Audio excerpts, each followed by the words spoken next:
소켓에 대한 부분이 되겠습니다. 지난번 우리가 렉처 1, 2, 3를 해서 OSI 7 레이어에 대해서 배웠고, 결국 이제 OSI 7 레이어는 다분히 이론적인 부분이기는 하지만 실제 여러분들 컴퓨터 안에서 프로그램이 동작을 할 때 그렇게 계층적으로 나뉘어서 아래 계층 물리적인 것부터 상위 계층 어플리케이션까지 쌓아 올라간다라고 얘기했어요. 그리고 이제 TCP하고 UDP에 상응하는 트랜스포트 레이어에서 되겠고, 그 다음에 레이어 3 네트워킹 레이어의 대표적인 소프트웨어인 IP에 대해서 얘기를 했죠. 그 밑은 OSI 1, 2는 OSI 3계층하고 독립적으로 될 수 있다라고 얘기해서 TCP/IP지만 이동통신, 블루투스, 무선랜, 유선랜 다 상관없이 우리가 TCP/IP 소프트웨어가 동작할 수 있다. 그것이 또 OSI 7 레이어의 장점이기도 하다. 상하위 계층 간의 이제 독립적인 거. 그런 얘기들을 했습니다. 신하영 학생 마이크 끄고요. 기본적으로 우리가 이론적인 부분을 설명을 한 것은 그런 것들이 의미가 없다기보단 이제 그런 이론적인 배경이 결국은 오늘부터의 수업은 이제 소켓부터 시작을 해서 굉장히 실질적인 컴퓨터 안에서 어떻게 구현이 되어 있는지에 대한 얘기, 그리고 그 코드를 살펴볼 건데, 결국 앞쪽에서 우리가 설명을 했었던 이론적 내용들이 이제 거의 다 오늘의 설명에서도 다시 한번 탄생하게 됩니다. 그래서 컴퓨터 네트워크를 들었던 학생들도 뭐 대충 아는 것 같다라고 뛰어넘지 말고 제대로 들어줬으면 좋겠다라고 했던 이제 배경들이 이제 오늘부터 시작이 됩니다. 소켓이라고 돼 있고, 우리가 이론 수업을 할 때 결국은 TCP의 포트 넘버 혹은 UDP의 포트 넘버와 IP의 주소, 이 두 개를 합쳐서 우리가 소켓 어드레스로 활용하는 경우들이 있다. 그리고 소켓은 그 TCP하고 UDP, 트랜스포트 레이어 상위 계층과 4계층 TCP, UDP 간에 그 뭔가 정보를 주고받기 위한 구멍이다라고 얘기를 했는데, 바로 그런 얘기들을 할 겁니다. 그래서 오늘은 소켓이 무엇인지 앞쪽에서 이제 그냥 IP 어드레스 더하기 포트 이런 식으로 설명을 했지만, 오늘은 이제 우리가 소프트웨어를 짤 때 실질적인 소켓의 정체에 대해서 얘기하고요. 이 소켓 위에서 프로그래밍을 짤 때 활용하는 소켓 API 이런 부분들에 대한 설명을 할 겁니다. 그리고 보는 것과 같이 서버 하나와 클라이언트 하나가 통신을 하는 1대1을 이 TCP로 이제 소켓을 활용을 해서 만드는 거에 대한 가장 기초적인 단계죠. 설명을 할 거고요. 그 다음에 N개의 클라이언트와 1개의 서버가 1대 N으로 통신하는 거에 대해서 설명을 할 건데, 그때 이제 동기식, 비동기식이라는 거를 이제 구분해서 설명을 할 겁니다. 그리고 난 다음에 여러 명의 유저가 있으면 여러 명의 유저가 서로 동시에 채팅하는, 여러분들이 카카오 채팅방 생각하면 돼요. 3명이 들어와 있을 때 1명이 채팅을 쓰면 다른 2명에게 전달이 되고, 또 다른 사람들이 치면 또 다른 2명에게 전달이 되는 N 대 M이라고 주로 표현을 하죠. 그래서 이렇게 채팅 서비스까지 한번 우리가 쭉 진행을 할 겁니다. TCP에 대해서 이제 완료하게 되면 그 다음에 이제 UDP를 가지고 1대 N, 그 다음에 이제 N 대 N에 거의 동일한 거를 UDP로 짠 거를 보여줄 거고요. 그러면서 TCP는 커넥션 오리엔티드 방식이다 라고 했던 것이 코드 안에 어떻게 투영이 되는지, UDP는 커넥션 리스 방식이다 라고 얘기했는데 그것이 어떻게 UDP 기반의 예제에 투영이 되는지, 뭐 이런 것들에 대한 설명을 하려고 해요. 가장 간단한 형태의 아마 소켓 프로그래밍을 해본 경우라면 오늘 설명하는 거에 이제 앞쪽에 있는 부분들에서 내가 배웠던 것, 내가 전에 해봤던 것들이 요거구나라는 걸 이해할 수 있을 거고요. 만들어 놓은 코드들은 다 돌아가는 코드들이니까 여러분들이 추후에 소켓 기반으로 프로그램을 짠다면 조금 바꾸거나 흉내를 내보면 도움이 될 만한 예제들이 들어와 있습니다. 특히 소스 코드는 여러분들이 다 한 번씩 그냥 돌려볼 수 있도록 파이썬 기반으로 된 소스 코드를 강의 노트와 함께 전량 배포했으니까 그것들 뭐 직접 짜라 그러면 어렵잖아요. 그것들 구경하면서 수업을 진행하면 더 좋을 겁니다. 기본적으로 이제 소켓에 대한 얘기를 해야죠. 소켓이라는 것이 이론 설명을 할 때에 TCP 혹은 UDP 계층, 그 상단과 이 트랜스포트 레이어 사이의 구멍이다라고 우리가 얘기를 했어요. 결국은 어플리케이션이 뭔가 데이터를 보내고 받을 때 그것을 이제 바이디렉셔널하게 할 수 있는 일종의 엔드포인트가 되는 거죠. 따라서 어플리케이션은 소켓을 열고 소켓에게 정보를 주면 그 정보가 상대방 컴퓨터의 어플리케이션까지 가고 상대방 컴퓨터의 어플리케이션이 보낸 정보를 다시 소켓을 통해서 나는 받는다라고 얘기할 수 있습니다. TCP와 UDP가 바이디렉셔널 했으니 당연히 이 소켓을 사용하는 프로그램들은 보내면서 받을 수 있는 그런 통신을 할 수가 있겠죠. 결국 가장 기초적인 소켓이란 걸 통해서 우리는 멀리 떨어져 있는 컴퓨터 그리고 그 안에 있는 프로그램들이 정보를 주고받는 거를 만들 수 있어요.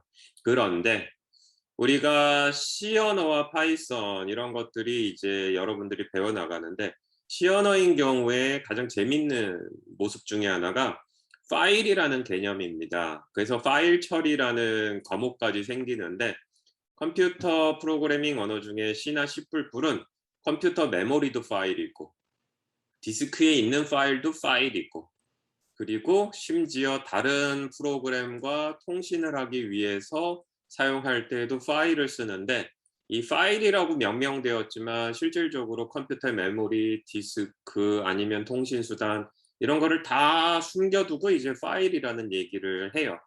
근데 이제 지금 이 얘기를 꺼내는 이유는 무엇이냐? 지금 얘기하고 있는 소켓 프로그래밍이 물리적으로 떨어져 있는 컴퓨터 간에도 통신을 하지만 그렇지 않고 하나의 컴퓨터 안에 2개 이상의 프로그램이 있는 경우 그 2개의 프로그램 간의 정보를 주고받을 때에도 우리는 소켓을 사용할 수 있습니다. 같은 컴퓨터에 있는 프로그램들끼리지만 통신을 사용을 해가지고 정보를 주고받는 거죠. 이런 거를 이제 운영체제 수업이나 이런 데 들어가면 프로세스 간의 커뮤니케이션, 그래서 줄여서 IPC 혹은 인터 프로세스 커뮤니케이션이라고 얘기를 하죠. 자, 그래서 우리가 지난 OSI 7레이어 3주에 거친 수업을 이제 진행을 해오면서 렉처 3개에 대한 거를 진행을 해오면서 결국 이제 클라이언트 서버 아키텍처라는 얘기들을 많이 했어요. 그래서 소켓을 통해서 정보를 리퀘스트 받는 쪽이 이제 서버가 되고 서버는 주로 리슨하게 된다라고 우리가 UDP와 TCP에서 프로그램의 동작 사례에서 설명을 했죠. 리슨하고 있는 서버에게 정보를 요청하는 것은 클라이언트, 소켓 클라이언트가 되겠고요. 소켓 클라이언트가 커넥션 오리엔티드 방식일 때에는 커넥트를 통해서 커넥션 리스 방식일 때에는 그냥 보내고 싶은 거를 보냄으로써 클라이언트가 서버에 요청한다라고 얘기했으니 클라이언트 서버라는 단어와 컨셉은 그대로 우리가 끌고 갈 겁니다. 자, 그래서 지난 시간에 소켓이 무엇인지 논리적으로 설명을 했다면 결국은 오늘부터는 굉장히 실용적으로 여러분들이 직접 눈으로 볼 수 있는 코드와 실행할 수 있는 프로그램들에 대해서 얘기를 할 것이니 결국은 우리는 실제로 통신을 위해서 무엇을 해야 될지 아주 구체적인 걸 얘기하는데 결국은 API입니다. 소켓을 통해서 정보를 주고받을 수 있는 API가 있고요. 이제 버클리라고 하는 이유는 우리가 이 인터넷의 시작이 4개의 대학에서 연구를 한 것이었고 결국은 이 연구한 결과물들이 들어간 최첨단 컴퓨터, 유닉스 운영체제예요. 특별히 이 소켓과 관련된 API는 1983년도에 출시된 유닉스 운영체제인데 이것이 이제 버클리에서 만들었습니다. 그래서 4.2 BSD라고 되어 있는데 버클리가 디스트리뷰션 하는 소프트웨어예요. 결국은 여러분들이 이제 이 수업 안에서나 다른 예제를 통해서 보는 소켓을 호출하고 소켓을 통해 데이터를 주고받는 저 API는 1983년도 버클리가 만든 운영체제 유닉스 운영체제에서 정의한 이 유닉스 운영체제에서 소켓 프로그래밍을 이렇게 하자고 정의한 API가 있는데 그 API를 거의 다 우리가 받아들이고 있습니다. 버클리 소켓은 진화를 했고요. 특정 대학이 만들었으니까 진화를 해야죠. 이후에 개방형 컴퓨터 표준이라고 불리는 이제 포식스. 이것이 이제 유닉스나 리눅스 계열 운영체제의 API에 대부분 이제 규정이 돼요. 운영체제 리눅스와 유닉스에서 그 함수나 아니면 OS의 기능을 정의할 때는 이런 식으로 하자. 그런 거 정의가 되는데 결국은 이제 버클리 운영체제에서 정의한 소켓의 API는 포식스라는 이름의 표준을 통해 리눅스나 유닉스 계열의 운영체제들의 대부분 다 동일하게 됩니다. 따라서 소켓 프로그래밍을 배우면 유닉스나 리눅스 계열의 컴퓨터들에서 대부분 비슷하게 함수 프로그램을 짤 수 있다라는 거고, 한쪽 컴퓨터에서 만들어진 유닉스에서 만들어진 이 소켓 프로그램이 리눅스 쪽으로 이전해도 크게 수정 없이 돌아갈 수 있다, 이런 얘기들이 있습니다. 자, 그래서 버클리 소켓 API를 이제 설명을 할 텐데, 기본적으로 많이 활용이 되는 것들을 좀 설명을 하려고 해요. 그리고 모든 강의 노트는 하단에 이렇게 레퍼런스가 있어요. 앞쪽에서도 다 레퍼런스가 있었습니다. 레퍼런스가 있었으니까 책은 없지만, 별도로 선택하지 않았지만, 혹시 여러분들이 이 위쪽에 있는 예약만으로는 잘 이해가 안 간다, 그러면 항상 이 레퍼런스를 관련된 걸 모두 달아놨어요. 건 바이 건으로 해놨으니까 누르고 들어가면 될 겁니다. 버클리 소켓 API, TCP하고 UDP 통해서 프로그램을 짜기 위한 함수들이 정의가 돼 있고요. 우리가 TCP에서 봤었던 그런 얘기들이 그대로 함수로 전이되어 있습니다. 이후 등장할 소켓이라는 함수가 있는데, 소켓은 기본적으로 어플리케이션이 본인이 소켓을 통해서 통신한다 그랬을 때에 운영체제로부터 뭘 가져와야 된다 그랬어요? 숫자를 가져와야 된다 그랬어요. 본인의 포트 넘버라든지 기타 등등이고, 더불어서 이 이름도 소켓인 얘를 통해서 내가 지금부터 소켓 통신을 할 거야, 따라서 운영체제는 그에 필요한 메모리나 프로그램을 준비해줘 라는 겁니다. 따라서 소켓 API로 통신을 하기 위한 최초의 과정은 이 소켓이라는 함수를 호출함으로써 필요한 정보를 혹은 필요한 자원을 획득하는 것이고요. 그 다음은 내가 통신하고자 하는 컴퓨터의 IP 어드레스나 포트 넘버, 이런 것을 포함을 해서 운영체제에게 이제 내가 소켓을 위해서 준비시켰지, 실제로 내가 운영체제에 있는 TCP, UDP를 써서 TCP 주소값, IP 주소값 모두 설정하고 통신을 진짜로 하겠어. 그래서 결국은 바인드라는 얘기는 상위 계층에서 만들어진 소켓과 운영체제를 실제로 연결을 해서 이제 통신을 하는 것을 개시하겠다라는 얘기입니다. 그리고 서버인 경우에는 무엇을 한다? 우리가 TCP나 UDP 프로그램의 동작 내에서 나왔죠? 서버는 리슨한다 그랬어요. 결국은 서버는 리슨하는데, UDP인 경우에는 사실 리슨이라는 과정이 표면으로 나오지 않고 그냥 클라이언트가 쏘면 받는다라고 얘기했죠. 그래서 UDP 쪽으로는 리슨이 없을 거고요. TCP인 경우에는 리슨이 있습니다. 자, TCP하고 UDP의 차이점, 결국은 TCP는 커넥션 오리엔티드고 UDP는 커넥션 리스인지라 TCP는 연결 설정 및 해제 과정이 있다라고 얘기했으니, 결국 리슨이 하는 것은 상대방의 커넥션 리퀘스트 요청을 리슨한 거예요. 그러면 그거에 따라서 이제 리스폰스를 주고 연결 설정하는 과정들이 펼쳐지겠죠. 자, 그러면 서버 사이드에서 리슨을 하고 있으니 클라이언트가 리슨하고 있는 서버에게 연결 요청을 보내야 되겠죠. 이것이 커넥트입니다. 그래서 클라이언트 사이드에서 호출이 되고요. 결국은 TCP 소켓을 통해서 상대방 TCP 소켓과 커넥션 오리엔티드 방식으로 연결하는 겁니다. 그 다음엔 억셉트. 리슨하고 있는 서버가 커넥트 요청을 한 클라이언트로부터 연결 요청을 받았으니 그것을 수락하는 과정이 되겠고요. 이 과정에서 본인이 임시로 만들었었던, 임시라는 단어를 방금 썼는데, 본인이 만들었던 소켓을 이제 내가 억셉트한 상대방으로 요청된 정보하고 합치는 과정이 있어요. 즉, 앞서에서의 소켓은 상대방이 누구건 상관없이 그냥 내가 통신을 위해서 만든 소켓이었는데, 이제는 상대방이 나에게 연결 요청을 했습니다. 리모트 클라이언트가 나한테 요청을 한 거예요. 그래서 리모트 클라이언트가 전달한 정보와 내가 가지고 있었던 정보를 페어로 조합을 해가지고 결국은 상대방하고 내가 연결이 된 소켓을 하나 새롭게 가지게 됩니다. 그래서 소켓이 처음에 하나가 있었던 것이 본인만의 것이었다면, 이 경우에는 새로운 TCP 커넥션을 받아들이면서 상대방의 정보하고 내 정보를 합친 새로운 소켓이 만들어지는데, 설명은 하고 있지만 이것이 모두 API 밑에서 벌어지는 일이기 때문에 여러분들이 직접 개발을 할 때 관여하지는 않아요. 이해를 그 정도로 하면 된다라는 거죠.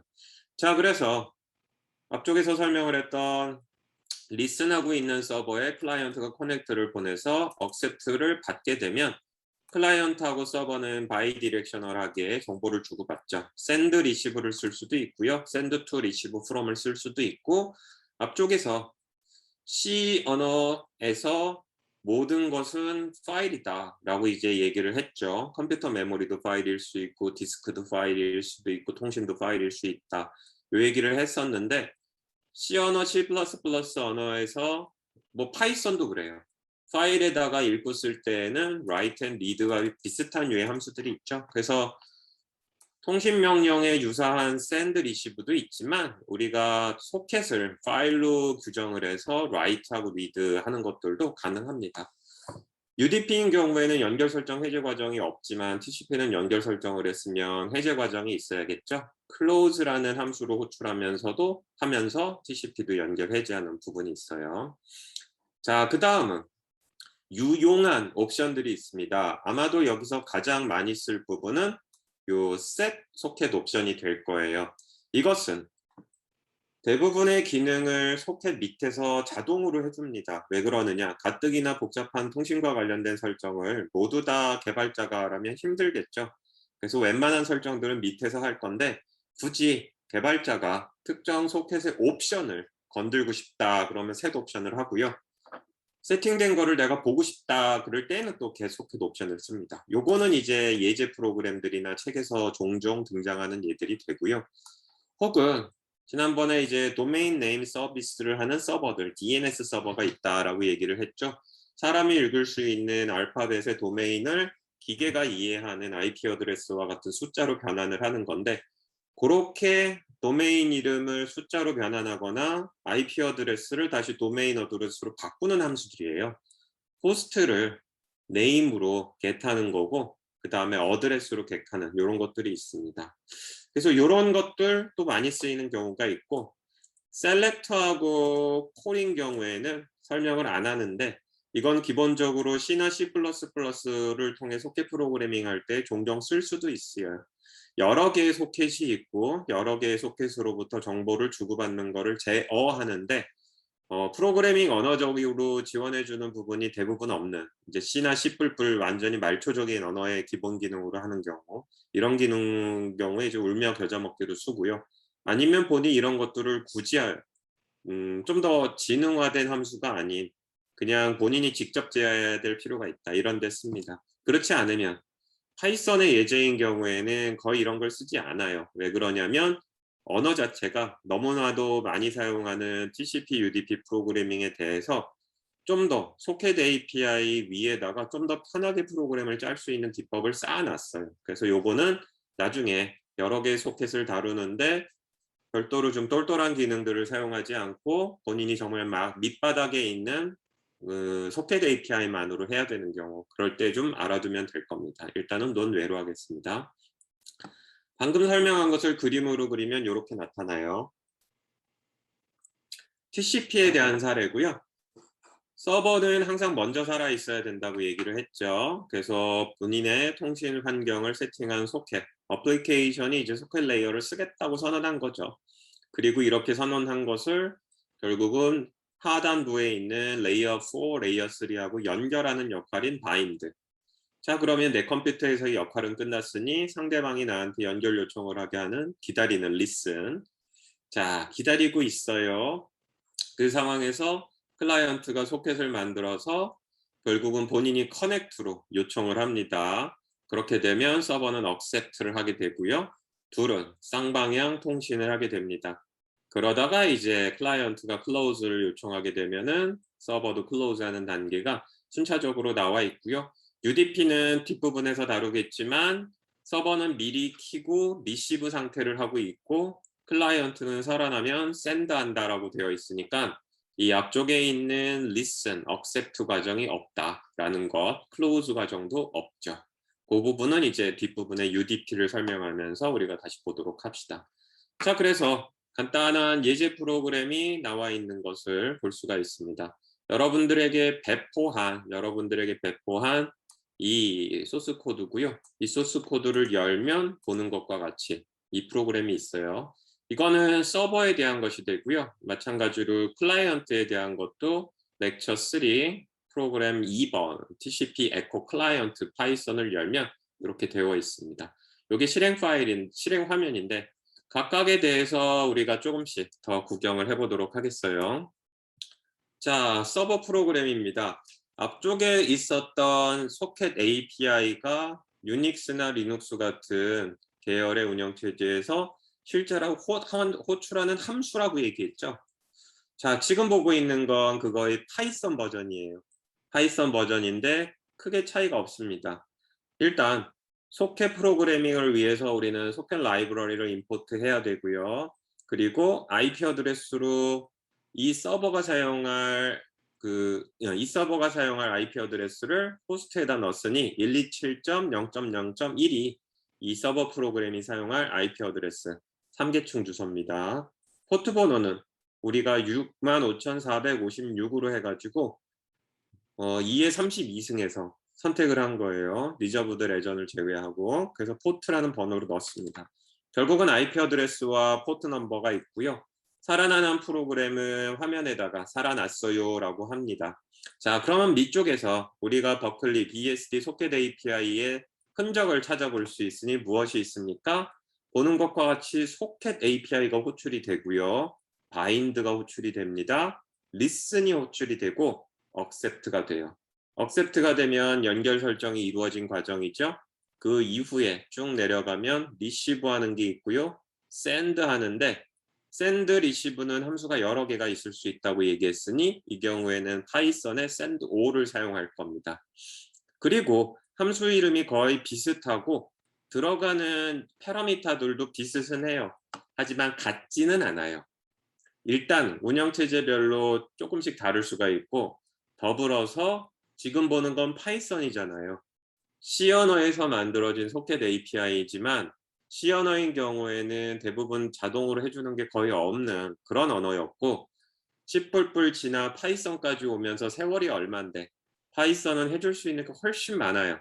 좀 더 쉽게 편하게. 따라서 파이썬 언어 자체가 워낙 문법도 편해서 많이 쓰지만 통신 프로그램 같은 걸 짤 때에 내가 일일이 다 해줘야 됐던 것을 보는 것과 같이 파이썬이 다 자동으로 해주는 부분이 있는지라 통신 프로그램도 수월하게 짤 수 있습니다. 자, 그럼 봅시다. 옵션으로 뒤에서 설명할 나는 인터넷 IP 버전 4를 쓰겠어. 스트림 프로토콜을 쓰겠어. 스트림이 뭐예요? TCP. 나는 TCP를 쓰는 IP 버전 4 프로그램으로 소켓을 엽니다. 라는 겁니다. 자, 그러면 with as 구문은 파이썬 문법으로 이해하겠죠? 이거의 결과값이 서버 소켓으로 들어갈 겁니다. with 문법이란 제대로 수행이 돼서 서버 소켓에 의미 있는 정보가 들어가면 밑에 있는 걸 수행한다라는 거죠. 자, 그래서 서버 소켓으로 소켓을 열었고요. 서버 소켓을 바인드합니다. 여기에 이제 IP 어드레스하고 포트 넘버, 본인의 것이죠. 그래서 본인을 이 IP 어드레스하고 포트 넘버로 소켓을 연 후 운영체제의 통신 계층과 연결해서 준비됐어요.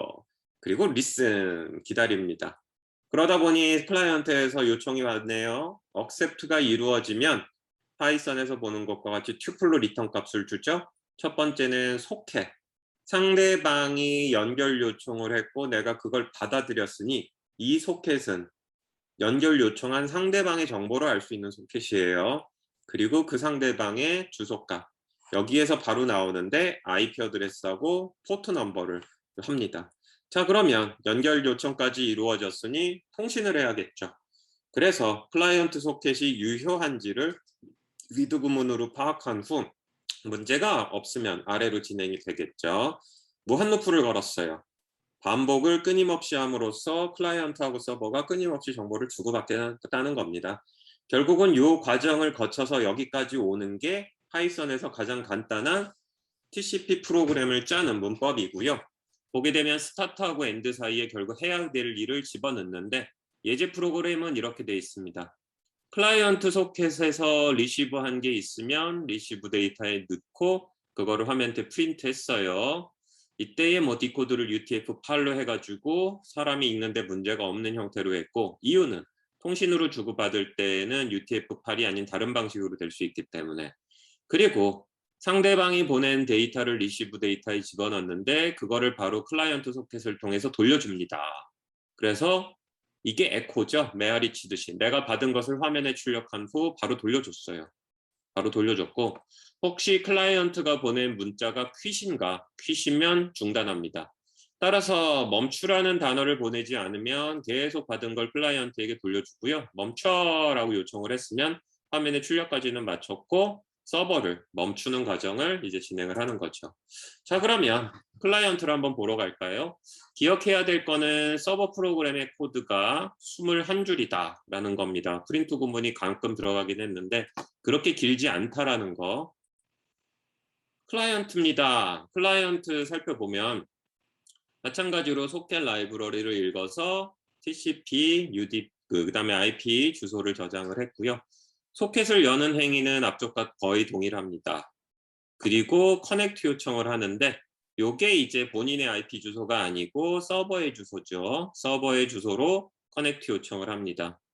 그래서 커넥트가 이루어지고 나고 나면 반복 문의 수행을 하는데 이 경우에 사용자로부터 타이핑하라고 요청을 하고 타이핑한 문자를 send 서버에게 보냅니다. 그리고 서버가 다시 클라이언트에게 돌려주면 리시브로 받아서 화면에 출력을 하고 마찬가지로 사용자가 퀴시라고 요청을 했으면 중단하는 거죠. 결국은 이 프로그램을 실행을 해놓고 정보가 주고받아지는 거를 프로그래머가 직접 타이핑해서 구경하다가 그러다가 이제 이 프로그램 멈춰야겠어. 그럼 퀵 해가지고 멈추는 거를 보죠. 자, 그래서 실행 예제가 이제 다음 쪽에 있습니다. 실행 예제에 대해서 이제 캡처를 한 게 이제 다음 슬라이드에 나오고요.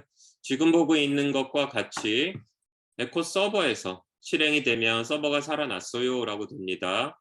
이때 마찬가지로 클라이언트가 실행이 되고 클라이언트를 통해서 hello라는 글자를 치면 보는 것과 같이 일단 연결 요청을 받았어요. 그래서 클라이언트는 127.0.0.1이고 포트는 54,446. 클라이언트 쪽에 포트 넘버고 클라이언트는 랜덤 넘버 만든다고 했죠. 그리고 사용자가 입력한 헬로우가 출력이 됐고 이게 다시 에코가 되니 얘가 다시 받았습니다. 월드를 쳐서 보냈더니 월드가 맞았고 그 다음에 얘가 다시 서버가 클라이언트로 돌려주니 월드가 돌아왔어요. 엑싯을 쳐서 받았고 에코로 다시 돌려보내니 엑싯이 왔고 퀴즈를 치니까 받았고 멈춰버리죠. 프로그램 중단. 그 다음에 클라이언트가 다시 돌려받은 퀴즈 이후에 클라이언트 프로그램 중단하는 모습을 살펴볼 수가 있습니다. 자, 이게 가장 간단한 형태, 클라이언트 하나, 서버 하나 간의 이제 통신 방식을 보여주는 예다라고 우리가 얘기할 수 있고요. 자, 결국은 우리가 앞쪽에서 각각의 함수들, 많이 쓰는 함수들에 대해서 간단한 설명을 했는데 조금 더 실제 예제 코드를 봤으니 부원 설명을 좀 해볼까 해요. 소켓이라는 함수, 방금 봤었던 것처럼 최초의 과정에서 내가 통신 프로그램을 실행해서 소켓이라는 걸 하기 위한 컴퓨터를 일종의 준비시키는 과정이고요. 돌려주는 거, 결국은 우리가 앞쪽에 예제 프로그램에서 돌려받는 서버 소켓과 클라이언트 소켓에 들어가는 정보들이 여러 개가 있는데 만약에 이게 C 언어나 C++로 표현한다 그러면 파일을 나타내는 파일 디스크립터입니다. 그래서 소켓을 만들고 그거에 대해서 전달받을 때 원래 C 언어에서 결국 유닉스 계열의 운영체제가 만들 때에는 그 소켓도 프로그램 짤 때에는 일종의 파일처럼 하도록 했어요. 제대로 만들면 만들어진 소켓에 대한 파일 이름 같은 게 날라오는 거고요. 만약에 실패하면 -1이 오는 것을 알 수 있습니다. 결국은 우리가 파일을 나타내는 디스크립터라고 얘기했지만 그것이 구현될 때에는 대부분 숫자예요. 정수 숫자입니다. 그래서 -1이면 에러가 난 거고 -1이 아닌 숫자가 오면 결국은 지금부터 그 소켓을 식별하기 위한 숫자다라고 얘기할 수 있고 그것이 이제 유닉스 계열의 언어 프로그래밍 환경에서는 파일 디스크립터다. 우리가 얘기를 할 수 있습니다. 입력 파라미터를 몇 개 줬어요.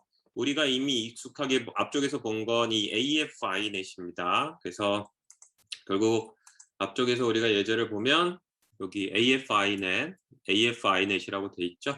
그 AFINet이 IP 버전 4를 의미를 해요. 만약에 우리가 inet 6라고 해가지고 숫자 6을 올려주게 되면 이것은 기본적으로 IP 버전 6가 되고요. 유닉스 운영체제 안에서 컴퓨터 간의 그 프로그램 간의 한 컴퓨터 안에서 프로그램 간의 정보를 주고받는 거다. 그러면 이제 유닉스라고 하는데 여러분들이 쓸 일은 많지가 않을 겁니다. 자, 그 다음에 이제 타입이 나옵니다. 앞쪽에서 우리가 타입을 어떻게 지정을 했냐면 스트림, 소켓은 스트림 타입이다 라고 지정을 했어요. 소켓 스트림이라는 건 TCP를 얘기해요. TCP는 스트림 베이스드로 바이트 단위 전송을 하며 UDP는 유저 데이터그램 방식이라고 얘기했었던 앞쪽에 이런 수업이 따분하고 쓸모없는 내용이 아니며 그대로 이렇게 프로그래밍을 하기 위해서 전이가 되어 있는 걸 볼 수가 있죠. TCP를 선택하면 소켓 스트림, UDP를 선택하면 데이터그램이 되고요. 세 번째 거는 많이 쓰지 않기 때문에 설명은 하지 않겠지만 네 번째 것에 로우가 있습니다. 날것이라는 건데 설명을 보게 보면 네트워크 레이어 위에서 프로그램을 짠다는 거예요. 따라서 원래 소켓은 TCP, UDP 같은 4계층 위에서 우리가 프로그램을 짜기 위한 건데 이 소켓을 열 때 소켓 로우를 하면 IP 레이어 바로 위에서 짭니다. 그래서 만약 극단적으로 TCP, UDP를 쓰지 않고 본인이 IP 위에서 바로 쓰고 TCP, UDP가 하는 행위에 대해서는 내가 뭔가 직접 하겠다. 그러면은 이 로우 레이 그 IP 계층 위에서 바로 짤 수 있고 그래서 이런 거를 로우 소켓이라고 구분해서 얘기도 하고 마코딩이라고 좀 낮춰서 얘기하기도 합니다. 자, 그리고 원래는 우리가 지금 파이썬으로 한 예제를 보게 되면 inet하고 소켓 스트림밖에 안 줬죠. 이거는 뭐다? 파이썬이다. 파이썬은 뭐다? CC++ 이후로 한참 뒤에 나온 언어고 상당한 기능을 사용자가 직접 하지 않아도 편하게 만든 언어다. 따라서 프로토콜이라는 게 원래 있었어요. 이 프로토콜이라는 거는 TCP를 쓸지 SCTP를 쓸지 UDP를 쓸지 DCCP를 쓸지 뭐 이런 것들이었는데 이런 거는 대부분 이제 CC++의 흔적이고요. 파이썬을 위한 소켓 함수 설명에서는 뭐 나올 수도 있고 안 나올 수도 있는 내용들입니다. 그래서 소켓 API가 설명이 될 때에 이것이 그냥 앞쪽에서 있었던 BSD 소켓 API 굉장히 표준적인 거 C++ 위에 전통적인 건지 아니면 내 프로그래밍 언어에 맞춰진 건지를 구분할 수 있어야 된다라고 할 수 있고 in.h라고 되어 있는 게 딱 보이죠? 이거는 C 언어에서 주로 쓰는 헤더 파일의 형태입니다. .h, h가 헤더라는 이름이에요. 자, 그래서 보고 있는 것과 같이 원래는 여러 옵션들을 더 추가적으로 줄 수도 있다. 안 주면 이 경우에는 디폴트 처리를 하는데 스트림으로 한 경우에는 TCP를 그 다음에 데이터그램으로 한 경우에는 UDP를 이제 알아서 이 소켓 API를 구현한 사람의 의지에 의해 진행을 합니다. 자, 이제 소켓 구경을 했고요. 그 다음에 바인드입니다. 바인드는 본인이 만든 소켓, 통신 프로그램을 만들기 위해서 나는 이제 통신을 할 거예요 라고 정의한 소켓과 실질적으로 TCP, IP에 해당하는 계층과 이제 연결을 한다라고 볼 수 있는데 앞쪽의 예제에서 제일 중요한 건 결국은 본인의 혹은 내가 접속할 컴퓨터 프로그램의 IP 어드레스하고 포트 넘버, 트랜스포트 레이어 주소하고 네트워크 레이어 주소를 주었죠. 그래서 소켓으로 만든 소켓에다가 결국은 우리가 그곳에다 정보를 주어서 바인드를 통해 통신 연결을 실질적으로 하고자 하는 준비를 맞추는 거고요. 이게 반드시 있어야지만 이제 다음 단계로 넘어간다라는 얘기가 있습니다. 여러분들이 초급 프로그래머지만 점점 자라나는 고급 프로그래머가 될수록 내가 실행하는 것이 반드시 실행이 될 거야라는 그런 생각을 버려야 돼요. 바인드도 제대로 되면 0이 리턴 값이지만 그렇지 않은 경우에는 마이너스 1이 리턴이 됩니다. 안 될 수도 있는 거예요. 내가 요청한 그 기능이. 더불어서 바인드인 경우에는 입력 패러미터가 몇 가지가 있었죠. 우리가 바인드인 경우 입력 패러미터를 보게 되면 이 경우에는 IP 어드레스하고 포트 넘버를 하나로 묶어서 준 걸 줄 수 있어요. 따라서 우리가 바인드를 쓸 때 일단 제일 중요한 건 무엇이다? 주소다라는 거를 우리가 알 수 있어요. 그것에 해당하는 게 여기 어드레스가 나와 있고요. 원래 C 언어에서는 제대로 자동으로 해주는 게 많지 않았기 때문에 어떻다? 소켓에 대한 정보도 줘야 되는데 이거는 왜 그렇다? 우리는 객체 지향 프로그래밍이기 때문에 여기 주소를 주고 있지만 그 앞에 내가 지금 만든 소켓, 그 소켓의 멤버 함수로 커넥트를 호출하면서 얘네를 줬어요. 마찬가지로 여기에도 서버인 경우에도 소켓을 만들었고 이 만들어진 소켓, 이게 클래스 객체죠. 그 객체에 바인드를 했습니다. 근데 최초의 C 언어인 경우엔 객체 개념, 객체 지향 컨셉이 없어요. 그래서 입력 파라미터로 소켓도 줬어요. 심지어 본인이 그와 관련된 정보를 직접 컴퓨터 메모리에서 잡아서 그 메모리에다 값을 쓰고 그 메모리의 크기까지도 주는 복잡한 과정이 있었습니다. 앞서 파이썬의 예제에서는 이게 객체 지향 기법으로 즉 소켓 객체를 만들면서 자연스럽게 없어졌고 우리는 요거만 준 거고요. 객체 지향 프로그램도 아니고 옛날에 C 언어 같은 경우에는 추가적으로 주는 정보들이 더 있었다. 편해졌다라는 얘기를 다시 한번 좀 강조를 했습니다. 자, 서버 쪽에서 이제 리슨을 하죠. 그래서 리슨함으로써 상대방으로부터 들어오는 연결에 이제 받을 준비를 하고 있는 거고, 앞쪽에서도 얘기했고 지난 시간에 이론 수업에도 얘기했지만 리슨을 하는 건 스트림 오리엔티드 혹은 커넥션 오리엔티드 혹은 뭐 TCP 이다라는 거였습니다. UDP는 그게 없었죠. 자, 그리고 결국 리슨은 원래 오리지널 API에서는 소켓 정보를 줘야 되지만 우리가 예제에서는 이미 객체, 소켓 객체를 만들고 소켓 객체에서 리슨을 실행했어요. 따라서 소켓 정보는 따로 필요가 없죠. 이 안에 있을 거니까. 그래서 리슨도 이 소켓 정보는 이제 파이썬에선 없는 겁니다. 그리고 백로그라는 게 있는데 내가 서버 입장에서 얼마나 많은 TCP 커넥션을 지원할 수 있는지는 그거는 내 컴퓨터 성능, 컴퓨터 메모리의 한계치 이런 거에 디펜던시를 가진다고 얘기를 했어요. TCP인 경우에는 우리가 설명했었던 재존성을 위한 버퍼, 그걸 관리하기 위한 수많은 정보들, 실제로 TCP를 수행하는 프로세스, CPU 이게 필요하잖아요. 따라서 원래 오리지널 API에서는 내가 받아들일 TCP 커넥션, 클라이언트로부터 오는 요청을 몇 개까지 허용할 것인지 이 설명은 이제 Q라 그러는데 몇 개까지 대기 상태에 둬가지고 받아들일 건지를 결정할 수 있었어요. 현재 파이썬에서는 디폴트로 요거는 안 줘도 기본 설정에 의해서 돌아가는 걸로 현재 돼 있습니다. 마찬가지로 리슨하고 있는데 0이 오면 누군가 리퀘스트를 요청을 해서 연결이 만들어진 거고요. fail이 되면 마이너스 리를 리턴하는 과정이 있습니다. 자, 그래서 서버가 결국은 리슨하고 있다가 상대방으로부터 요청이 오면은 이제 accept를 통해서 받아들이는 과정이 스트림 오리엔티드 프로토콜에 있는 것을 우리가 알 수 있고요. 소켓을 맨 처음에 프로그램이 시작하면서 바인드 이전에 호출해가지고 만들기도 했으나 그건 본인만의 정보를 가지고 있었던 것이고 이제 상대방이 커넥션 요청을 해와서 내 정보와 상대방의 정보를 페어로 관리하는 새로운 소켓이 만들어지고요. 그 소켓을 통해서 정보를 주고받는 과정이 있습니다. 따라서 이제 accepting 과정에서 상대방을 받아들이고 메모리를 알로케이션하고 하는 굉장히 많은 일들이 벌어지고요. 그를 위해서 이제 소켓에 대한 정보, 상대방이 요청을 한 클라이언트에 대한 정보들 이런 것들이 앞쪽에 그 아규먼트로 주어지는 것처럼 이제 주어질 수가 있어요.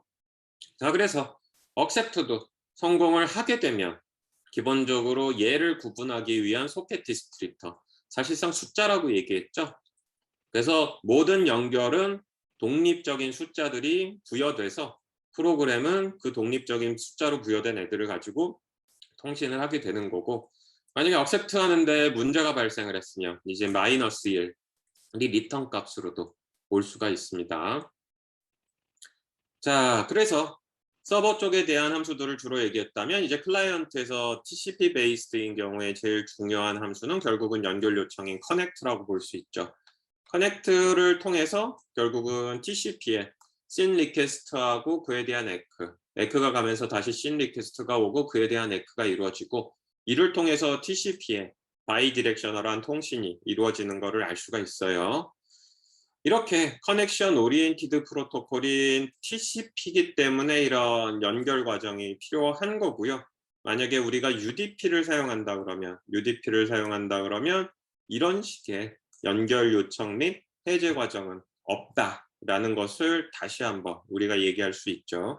UDP는 뒤쪽에서도 볼 거고 지난 수업에서도 했지만 대기하고 있으면 정보를 그냥 받는다, 리시브한다 외에는 없었어요. 자, 그래서 이제 커넥트 과정을 통해 가지고 결국 클라이언트는 연결 요청을 하는데 본인이 연결 요청을 했다 그래서 모든 연결 요청이 성공하는 건 아닙니다.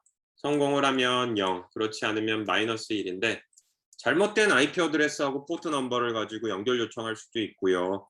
혹은 서버가 나는 더 이상 새로운 연결을 받을 수가 없어 라고 그런 식으로 응답을 줘 가지고 연결 요청 해지를 요청할 수도 있어요.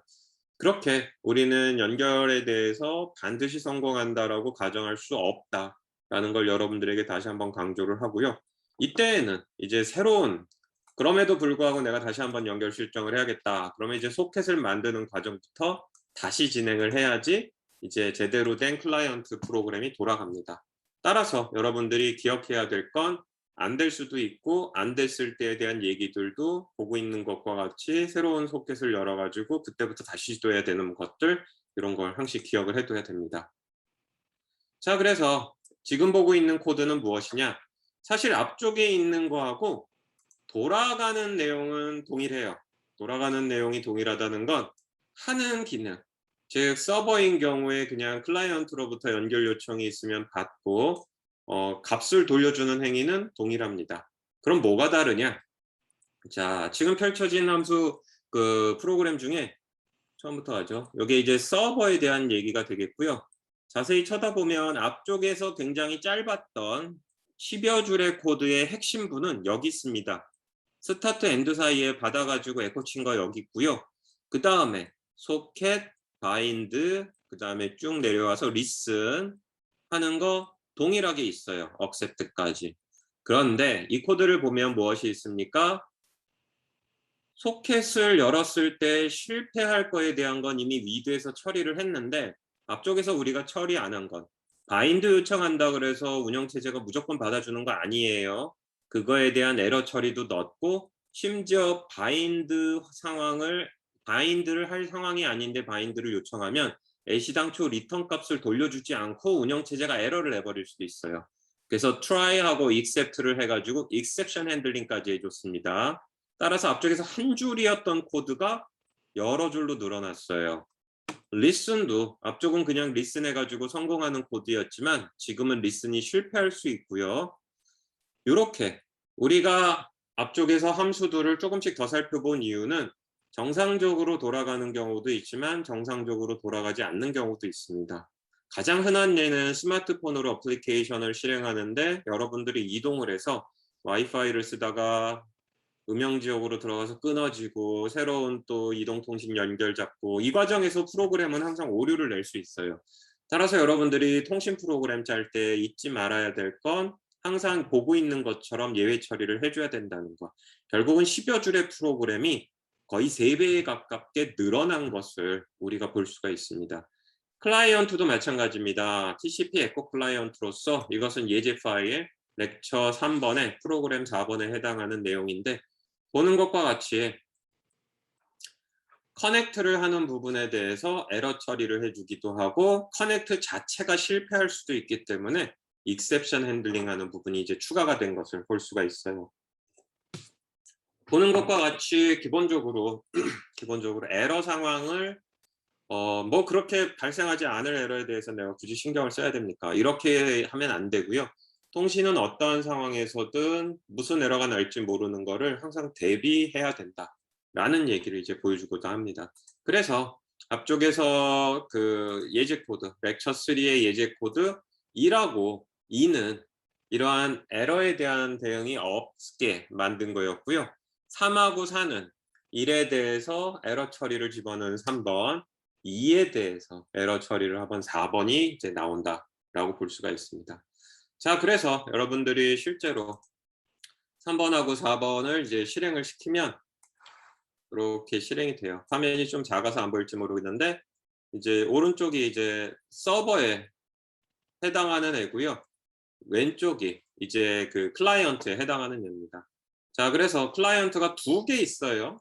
2개, 그 다음에 이제 서버 하나가 존재하는 걸 볼 수 있는데, 요 2개가 있을 때에 재밌는 일이 벌어지니 일단 실행을 해보면 되면, 일단 서버를 실행하고요.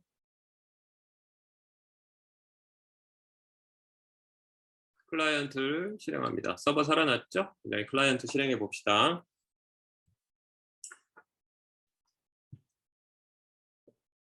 그러면 클라이언트 살아났어요.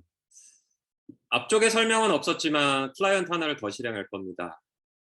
클라이언트 살아났어요. 셋 다 살아났고 보는 것과 같이 재밌는 화면이 펼쳐졌으니 그 사이에 클라이언트 커넥티드 바이 IP 어드레스 127.0.0.1 위드 포트 넘버 62498로 되어 있죠. 요 줄은 언제 나타났을까요? 다시 시계를 돌리면 서버 살아났고요. 이번엔 여기만 쳐다보고 있읍시다. 클라이언트 지금 하나 키우고 있어요. 클라이언트 실행했고 클라이언트 나왔죠. 클라이언트 얘가 연결 요청을 했고 앞쪽에 1, 2 프로그램 예제처럼 클라이언트의 IP 어드레스 포트 넘버예요. 자, 그럼 다음 부분으로 넘어가기 위해서 우리가 여기를 구경을 하면 클라이언트 2번째 걸 실행을 했어요. 안 나타나죠. 얘가 연결된 정보가 안 나타나요. 그 상황에 클라이언트 1에서 타이핑을 하면 돌아오는 걸 볼 수가 있어요. 클라이언트 2에서 치면 반응 안 합니다. 연결도 안 돼 있는데 뭐. 그래서 치면 에코 쳤어요. 다시 얘는 멈춰 있는 걸 볼 수가 있죠. 멈추면 재밌는 일이 벌어졌죠. 보는 것과 같이 클라이언트 1이 퀴즈를 써가지고 에코 치고 프로그램 종료됐는데 클라이언트 1이 종료되는 시점에서 보고 있는 것과 같이 얘가 예전에 보내는 얘가 클라이언트 2번째가 보냈던 연결을 받아들였어요. 얘는 포트 넘버 62,499. 그리고 얘가 이미 예전에 쳐놓은 이거 예전에 쳤죠. 열심히 클라이언트 1이 에코 구경하고 있을 때 얘는 이미 타이핑 했지만 안 가고 있었어요. 근데 클라이언트 1이 연결을 해제함과 동시에 잠자고 있었던 헬로우 2를 받아들여서 에코를 친 거를 볼 수가 있고요. 다시 클라이언트 2에서 글자를 치면 에코가 되고 퀴즈를 치면 멈춘 걸 볼 수가 있어요. 클라이언트 멈췄고 서버는 무한 루프를 돌게 해놨기 때문에 컨트롤 C로 멈춘 걸 볼 수 있습니다. 자, 그래서 보는 것처럼 예외 처리를 해가지고 하는 걸 보여줬고 다음 단계로 넘어가기 위해서 뭐를 보여줬느냐? 1대1로 만들어 놓은 프로그램은 2대1은 안 된 걸 보여줍니다. 따라서 앞에서 본 프로그램은 절대적으로 1대1이에요. 서버는 오로지 하나의 클라이언트밖에 처리를 못하게 만든 겁니다. 여러분들이 지금 짠 건 클라이언트가 하나짜리 프로그램을 짠 거를 반드시 잊으면 안 됩니다. 그래서 1대1이에요. 자, 그러면 우리가 이제 다음 단계 1대 N으로 이제 결국은 2개의 클라이언트가 요청을 해도 제대로 받아주는 거를 하기 위해 넘어가기 전에 방금 전에 딴 1대1 TCP 에코 클라이언트 서버를 만약에 C로 짠다면 무슨 일이 벌어질까? 그것을 하기 위해서 이제 링크를 누르면 위키페디아의 버클리 소켓 API 설명으로 왔고요. 수업에서 다룬 내용들이 설명이 쭉 돼 있어요. 그리고 C 버전이 이제 밑에 나옵니다. 이게 C 버전이에요. C로 만든 서버 쪽입니다. 서버 쪽이고요. 일단 들어가는 헤더 파일이 굉장히 많죠. 그리고 시작을 하면 API는 있을 건 있어요. 여기 소켓 있죠? 소켓이 있으면 그 다음은 뭐가 있어야 돼요? 바인드가 있어야 돼요. 그 사이에 근데 참 많은 코드가 호출이 된 거를 볼 수가 있고 바인드가 있었으면 리슨이 있어야죠. 리슨이 있고 나면 무한 루프가 있고 여기서 accept가 있고요.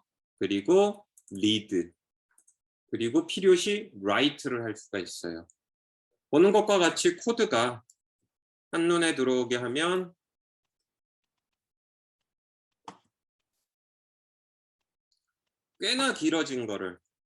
꽤나 길어진 거를 볼 수 있죠. 이만큼이니까 이만큼인데 앞쪽에서 우리가 파이썬으로 찬 서버를 본다 그러면 요만큼 대 이만큼 차이가 크죠. 클라이언트는 이 클라이언트입니다. 클라이언트도 이 정도의 차이가 있는 걸 볼 수가 있어요. 결국은 소켓 API는 C 언어 기준으로 만들어진 애고요. 그렇기 때문에 파이썬에서는 등장을 안 했지만 객체 지향 컨셉이 없는지라 이것이 파이썬에서는 객체로 표현이 돼서 굳이 이렇게 패러미터로 등장 안 한 소켓에 대한 파일 디스크립터도 등장을 하는 걸 볼 수가 있고요. 여러분들이 아마 싫어할 만한 포인터 연산자와 그 포인터를 사용해서 간 곳에서 얼마만큼의 바이트 사이즈가 내가 필요로 하는 정보인지 이런 것들이 다 있어요. 더불어서 예외 처리들도 있는 걸 볼 수 있고, 이 경우에는 리턴 값만 가지고 예외 처리를 하죠. C 언어인 경우에는 그 exception handling은 없어요. C++는 있지만. 그래서 보는 것과 같이 이제 프로그램이 만들어졌고요. 클라이언트로 잠깐 넘어오면 소켓 있고요. 그 다음에 모두 다 직접 해야 되기 때문에 메모리 얼로케이션하고 세팅하는 것도 있고, 그 다음에 커넥트 있는 거를 볼 수 있고요. 이때 또 여기 기준으로 여기다 리드 라이트를 쓰세요 라고 했으니 예제 프로그램엔 리드 라이트가 다 만들어져 있지만 이 경우에는 없잖아요. 이걸 또 집어넣어야 되니까 이 코드에서 한 50%또 코드가 증가할 것이다 라는 겁니다. 결국은 방금 본 것처럼 실제로 여러분들이 좀 익혔으면 좋겠어요. 그러니까 파이썬이란 프로그램으로 내가 네트워킹 프로그램을 짠다는 건 참 편한 거구나. 대가는 있죠. 대가는. 지난 시간에 수업을 하고 난 다음에 이렇게 자꾸 질문을 하는 것도 마음에 안 들어요. 너무 복잡한 얘기하는 것도 마음에 안 들어요. 이런 학생들이 있는데 몰라, 세상에 본인을 위해서 살아줘야 되는지 모르겠지만 좋아요 하는 학생들도 있을 테니. 질의응답 게시판 파이썬인데, 파이썬 쪽으로 가면 여기 이제 좀 이런 게 있어요. 그래서 파이썬을 다 배운 사람들 보라고 여기 이제 푸어 파이썬이라고 돼서 눌렀는데, 파이썬의 장점을 설명했지만 단점도 있어요. 우리가 결국은 C++ 같은 언어를 가지고 프로그래밍을 하는 이유가 적은 메모리, 빠른 속도도 있지만 요즘은 또 대용량 데이터 처리도 있죠. 그래서 여기 좀 써 있는데 이게 무슨 얘기냐면 결국은 파이썬은 참 편하기는 한데 성능이나 이런 면에서 이제 굉장히 공격을 받는 경우도 있고, 여기 있는 거 보면은 굉장히 간단한 프로그램 하나 돌려서 C보다 파이썬이 45,000배 빠르다. 뒤집어서 얘기하면은 파이썬은 C보다 45,000배 느리다. 라는 예제 프로그램들도 있습니다. 그래서 C 언어로 하면 되게 길다. 그래서 C 언어가 나쁘다가 아니고요. 다른 언어로 짤 때는 다른 형식으로 이제 API들이 호출될 수도 있고, 전후 관계에서 해야 될 일들, 파이썬이 극단적으로 좀 편한 편인데 직접 해야 되는 경우에 좀 수월찮지 않게 좀 힘들 수도 있다라는 얘기입니다. 자, 그러면 1대1로만 한 우리 통신 소켓 프로그램 재미가 없단 말이에요. 결국은 2명의 클라이언트를 하나의 서버가 모두 받아줘서 궁극의 통신 프로그램 실행 모습이 이렇게 한번 해주고 싶은 거죠. 지금 보고 있는 화면 구성은 동일합니다. 오른쪽이 클라이언트 서버, 왼쪽이 클라이언트 1, 클라이언트 2가 되겠고요. 얘는 이제 수정을 할 건데 프로그램 6번 서버 돌린 겁니다. 클라이언트는 안 고쳤고요. 서버만 바꿨어요. 그래서 보게 되면 서버가 살아나서 얘가 클라이언트가 붙으면 클라이언트 1은 62,932로 붙었죠. 그리고 앞쪽에서는 클라이언트 2를 미처 못 봤는데 여기서는 이제 쏘리. 자, 클라이언트 1을 받았고요. 클라이언트 2를 실행하면 자, 클라이언트 1에 이어서 클라이언트 2도 62,933으로 받은 걸 볼 수가 있어요. 실행하면 클라이언트 1이 hello 1 치면 에코, 클라이언트 2가 hello 2 치면 에코. 그래서 동시에 모두 지원되는 거를 볼 수가 있죠. world 1 치면 에코, world 2 치면 에코. 그래서 코드는 1대2지만 사실상 1대-n이 가능하게 한 겁니다. 자, 그렇다 그러면 이렇게 1대-n으로 돌아가기 위해서 우리는 무엇을 해야 할까요? 라고 한다면 크게 우리는 2가지 기법을 사용을 할 거예요. 2가지. 하나는 가장 말초적인 소켓 API를 사용하지 않고요. 파이썬에서 제공하는 조금 똘똘한 기법을 사용하는 것이 하나고요. 두 번째는 멀티 스레드라는 개념을 사용할 겁니다. 따라서 1대 n으로 우리가 TCP 에코 서버를 개선하는 것은 이 두 가지를 여러분들에게 설명하는 과정을 거친다라고 보면 될 것 같아요. 후자인 경우 멀티스레드는 운영체제 수업에서 이론적으로 배운 사람이 있다 그러면 바로 그 스레드고요. 그것이 실제로 코드 안으로 들어가는 모습을 보게 될 거고, 트레드를 모르면 지금 설명하는 거 들으면 됩니다. 따라서 이제 시작을 해서 여러분들에게 1대1 소켓 AP만으로 만든 프로그램에서 어떻게 바꾸느냐. 방법이 여럿이 있어요, 사실은. 소켓 API만으로도 1대1 프로그램 짭니다. 충분히 짜고요. 따라서 소켓 API를 가지고 짜는 방법 가능해요. 충분히 가능하고, 단 이게 소켓 API가 1983년도에 만들어졌기 때문에 아마도 좀 많이 불편하다라는 거죠. 근데 C 언어 같은 언어를 가지고 프로그래밍을 한다 그러면 대안은 없어요, 사실상. 대안은 없는 거고, 우리는 편한 언어인 파이썬을 쓰고 있기 때문에 접근 툴을 사용할 겁니다. 결국은 벌써 40년 가까이 흘러간 소켓 기능을 그냥 쓰기보단 최근에 나온 소프트웨어들, 프로그래밍 언어들은 조금 더 편안하게 하기 위한 기능들을 위에 얹었어요. 그것을 안 쓸 이유가 없죠. 결국은 이런 거는 사실 언어별로 다릅니다. 우리는 파이썬이기 때문에 지금 설명하는 건 파이썬에서 먹히는 거고요. 다른 언어를 선택한다 그러면 또 다른 메커니즘에 의해서 제공이 된다는 거죠. 이 언어별로 차별화된 소켓 기능 중에 여러 개가 또 있는데, 그 중에서 우리는 파이썬이 제공하는 소켓 서버라는 거를 사용할 거예요.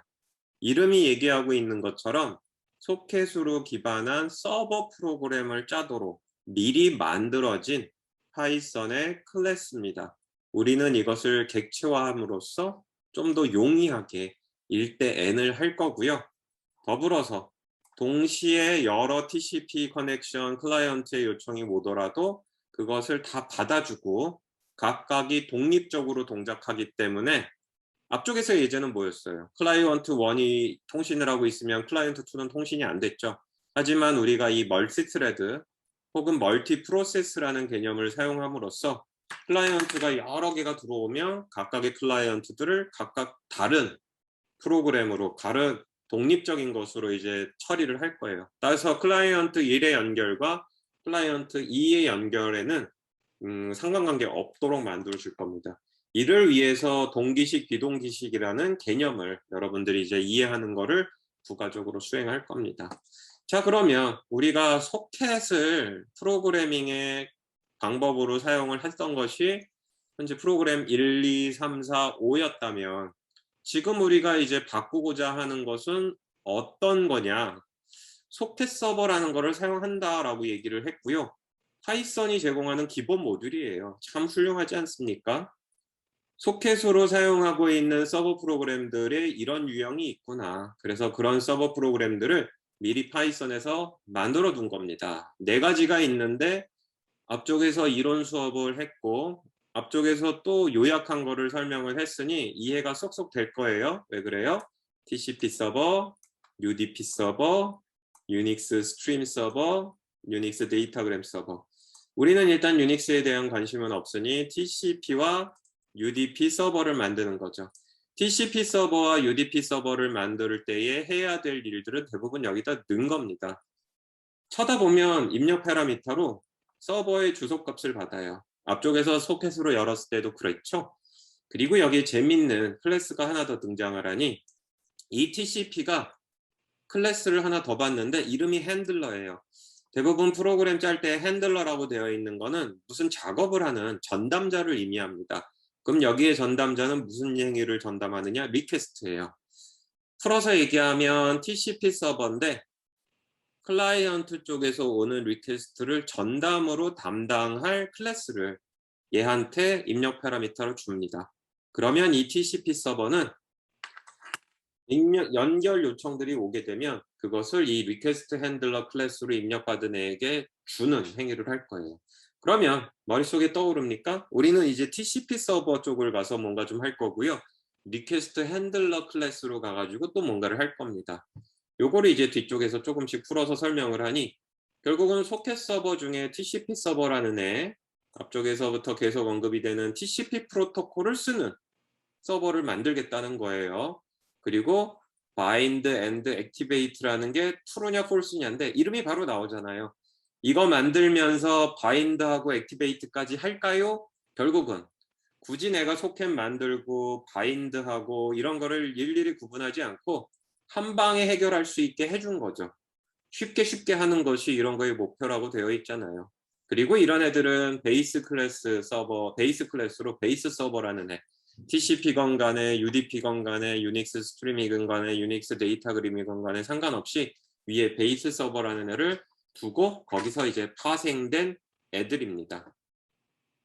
자, 그래서 설명한 소켓 서버에 TCP 서버를 직접 우리가 이제 사용을 해가지고 TCP 서버를 만들 거예요. 앞쪽에서 소켓 API로 쓴 게 아니고 이 지금부터는 TCP 서버에 관련된 소켓 서버에 관련된 API를 우리가 지금부터 사용을 할 겁니다.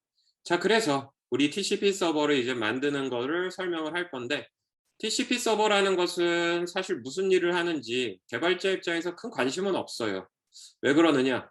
TCP 기반의 서버가 해야 될 일을 파이썬에서 미리 만들어서 제공하는 거고 내가 특별히 거기서 바꿔야 되는 게 없다 그러면 그냥 TCP 서버가 제공하는 기본 기능을 그냥 쓰면 됩니다. 하지만 제일 중요한 건 TCP 서버에게 입력 파라미터로 줬던 리퀘스트 핸들러가 있었죠. 결국은 TCP의 클라이언트가 요청하는 걸 받아서 무슨 일을 할지는 그건 자동으로 해줄 수 없는 일이잖아요. 내가 직접 만들어야 되는 거지. 결국은 앞쪽에서 입력 파라미터 두 번째에 있었던 TCP 서버에 입력 파라미터 두 번째에 있었던 얘는 내가 만들어서 줘야 됩니다. 따라서 이것도 네가 직접 다 만들어가 아니에요. 파이썬에서 이런 거를 위한 레퍼런스로 베이스 리퀘스트 핸들러 클래스가 있고요.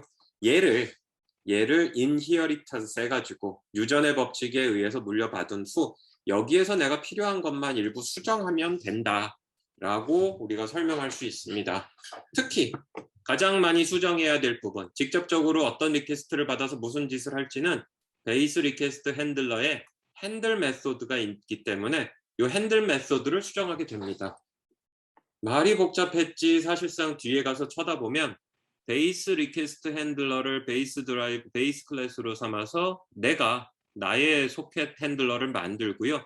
여기에 보면 다른 건 안 건드렸죠? 여기서 멤버 함수인 핸들에 자세히 쳐다보면 이 코드 우리가 에코 서버에서 실제로 스타트하고 엔드 사이에 있었던 거 그대로 가져온 거예요. 거의 안 고쳤어요. 얘는 컷 앤 패스트 했고요. 베이스 리퀘스트 핸들러를 아버지 삼아가지고 자식 클래스 핸들러를 만든 후 핸들 함수를 오버라이드 했을 뿐입니다. 딴 거 없어요.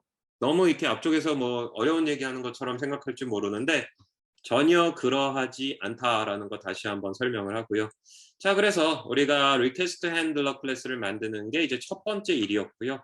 그 다음은 얘가 들어가 있는 TCP 서버 클래스를 우리가 객체로 만드는 거죠. 객체로 만들 때 뭘 줬어요? IP 어드레스 줬어요. IP 어드레스. 그리고 방금 전에 우리가 만들었던 리퀘스트 핸들러를 주는 거죠. 그것이 실제로 코드를 보게 되면은 이제 뒤쪽에 등장하게 됩니다. 이쪽에. 실제로 여기서 보는 것처럼 TCP 서버를 만드는데 IP 어드레스 주죠. 방금 전에 내가 만들었었던 핸들러 클래스 주죠. 끝이에요. 끝. 그리고 이렇게 우리가 세팅한 TCP 서버 클래스가 무한 루프 돌듯이 우리가 앞쪽에 서버 프로그램은 다 무한 루프가 있었어요. 무한 루프를 돌려줬으면 좋겠으니 이때 핸들 리퀘스트라는 메소드 혹은 서브 포레버라는 메소드 이건 이미 베이스 클래스에 정의되어 있으니까 내가 안 건드려도 되면 그냥 쓰기만 하면 돼요. 요거를 실행하면 되죠. 방금 전에 했던 얘기들을 모아오면 결국 프로그램은 이렇게 바뀝니다. 자, 조금 올리려고 해요. 화면을.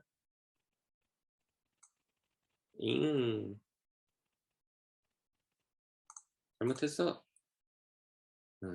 자, 그래서 방금 전에 설명했는데 메인 쪽을 먼저 가보면 IP 어드레스하고 포트 넘버를 입력 파라미터로 준 후 메인은 되게 단순해요. 왜 그래요? TCP 서버를 고칠 일은 없으니까. 그래서 소켓 서버의 TCP 서버 객체를 만드는데 방금 전에 준 IP 어드레스 포트 넘버와 직접적으로 일을 할 리퀘스트 핸들러, 내가 지금 드라이브드 클래스로 만들고 핸들 함수 고친 애를 주고 실행만 하면 됩니다. 그래서 이렇게 소켓 서버를 만들어서 서버라고 해서 받았으면 그냥 서브 forever, 영원히 서브를 하시오라고 실행하면 메인보드는 끝이에요. 우리가 TCP 서버라는 걸 사용한다 그랬는데 정말 한 줄, 두 줄에서 끝내버렸어요. 실질적으로 일을 할 것도 본인이 1대1로 동작하거나 그런 것들에 대한 코드가 있으면 가져와서 복사했고, 단지 우리는 이걸 클래스화하고 핸들 함수 밑으로 집어넣었을 뿐입니다. 어려운 일 아니죠. 그래서 지금 보고 있는 것과 같이 우리가 TCP 에코 서버를 소켓 API가 아니고 파이썬의 소켓 서버 클래스를 사용을 해가지고 만든 거예요. 그렇지만 아직 잊으면 안 됩니다. 두 개를 해야 되는데 아직 하나만 했어요. 아직 하나만 했다는 건 뭐예요? 우리가 소켓 API를 호출하지 않고 단지 TCP 서버와 그 다음에 이제 핸들러를 수정하는 기법으로 넘겼을 뿐이지, 이렇게 해서 1대1이 1대-n이 되진 않아요. 이 프로그램은 실행을 하게 되면 마찬가지로 클라이언트 1만 통신을 하다가 클라이언트 1이 끝나면 클라이언트 2로 넘어가는, 그건 아직 동일하고요. 우리는 여기서 이제 한 가지를 더 해야 되니 그것이 무엇이다? 결국은 스레드라는 걸 이해하고 그 이해된 스레드를 기반으로 해서 멀티 스레드 혹은 멀티 스레드로 프로그램을 짜야 됩니다.